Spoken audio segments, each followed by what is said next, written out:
Only one more artist will join the others for our Top 6 live show.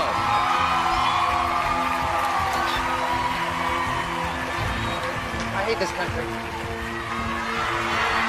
The reason why he let that slip is because he's a big liberal who carries animus against this country as it is. If you get a copy of their album on vinyl and play it backwards, you'll hear him singing, I hate this country, that's why I support Obama. He hates it like I do, and by the way, we're both rich. I think what's happening. Propaganda.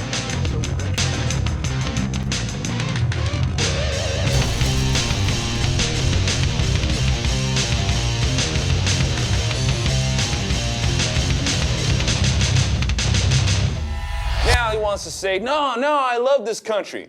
The only thing you liberals love about this country is your fantasy of what you think it should be, not what America actually is. But I'll tell y'all what I don't dig about America. It's when people separate America from what it's supposed to be. America is the land of the free.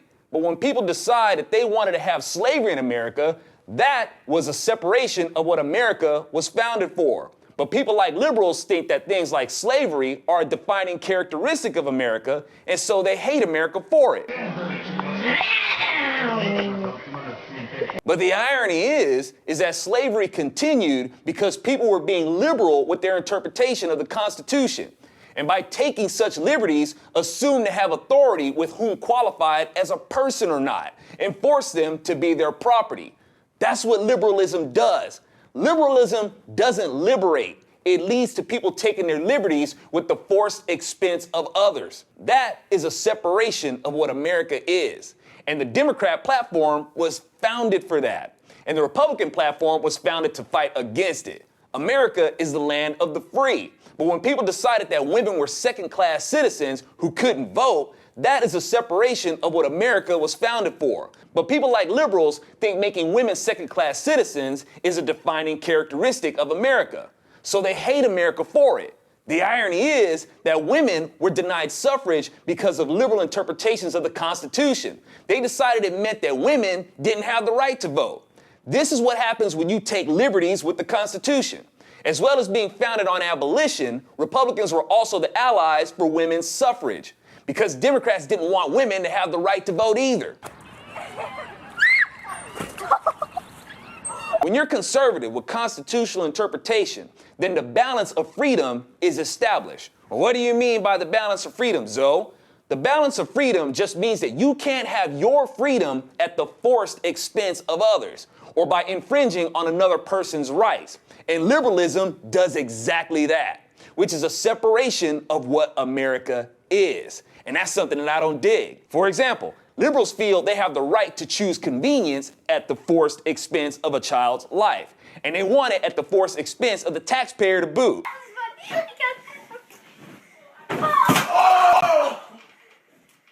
Liberals want marriage redefined. Actually, they want it undefined, but that's another commentary. But liberals want the freedom of so-called same-sex marriage, but they want it at the forced expense of the church, forfeiting their free religious exercise. And yes, they will force churches to do this. Don't believe for a second they won't.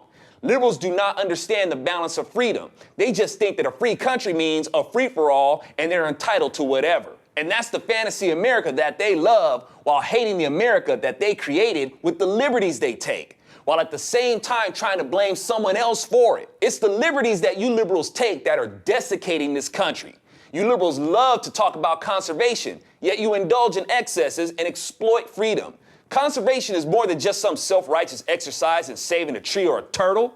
We conservatives, the real conservationists, know that if we want to keep freedom, keep the economy, keep trees, farm animals, drinking water, etc., if we're going to keep and enjoy these things, we have to be conservative about them, not liberal with them. That's what wastes them away. And when you liberals go on your self-righteous crusades, forcing people to subsidize your green culture, over-regulating the snot out of everything, and digging us deeper into debt to fund your sanctimonious causes, then you'll find that people will have a harder time making ends meet, and you'll see that people care less and less about each other.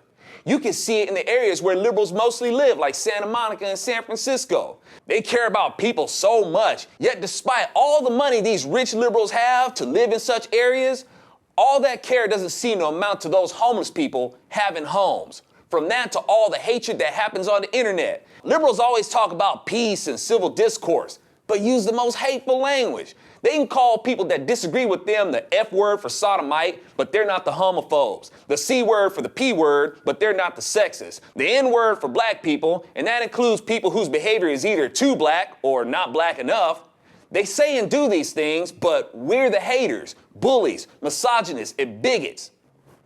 Anyway, with the Maroon 5 dude on The Voice, I sympathize with his disgust. The viewers of the show didn't vote the way that he wanted. I'm disappointed all the time with what sells as music in this country. The best-selling music is basically programmed, and the lyrics are smutty, misogynistic, and loaded with debauchery and violence. Oh, and they vote Democrat. Rock the vote. Y'all, I reckon you're long tired of these rich celebrities taking the country for granted. So why not support bands that don't hate the country? Like my band, 20 Pound Sledge. But Zoe, we don't care about all that rock music. Conservatives are always asking, how do we get our message out there and reach the youth? Yet don't want to support the mediums that liberals have used to influence the culture, like rock music. You ain't gotta like it. Just use it as a means to get the conservative message in front of those people you're trying to reach in mediums they already like. Here's a way you can help with that. Go to my band 20 Pound Sledge's Facebook page and click like. The higher number attracts more people who actually do like rock music, because there's lots of bands out there. So one of the ways they judge if you're worth checking out or not is by the like count. Rock music mostly has a secular message to it, but you can help turn them on to concepts they've not considered in a medium they already like. It's like fishing, y'all. Throw out some bait. Oh my God! Someone big! Get out, baby! You're not gonna make a catch every time, but we'll catch some. How many are you catching with the bait you're using? I'm Alfonso Rachel with Zonation, and if you watch this video, I'm counting on you to visit my band's Facebook page and click like. This ain't no attempt for fame for myself. I'd make secular music if that were the case. That's where the big money and fame is. My interest is getting the message out there. Care to help me with that? Or are you just gonna keep letting libs rock their influence unchallenged in the pop culture arena? Conservation is more than just some self-righteous exercise in saving a tree or a turtle.